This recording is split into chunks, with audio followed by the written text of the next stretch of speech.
अस्सलाम वालेकुम व्यूवर्स, अबीर होम रेमडीज़ की तरफ से आज मैं आपको बताऊंगा सफ़ेद बालों को स्याह करने के आसान घरेलू टोटके।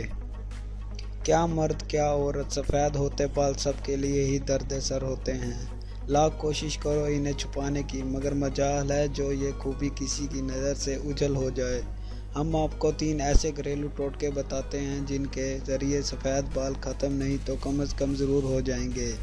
पहला तरीका, अलसी के तेल में शहद, अदरक और नींबू डाल लें और इस मिक्सचर को फ्रिज में रख लें और दिन के कोई से 2 खाने से कबल इस मिक्सचर को 1 खाने का चम्मच खा लें। बाल सफ़ेद होना रुक जाएंगे और अगर सफ़ेद हैं तो स्याही माइल हो जाएगी।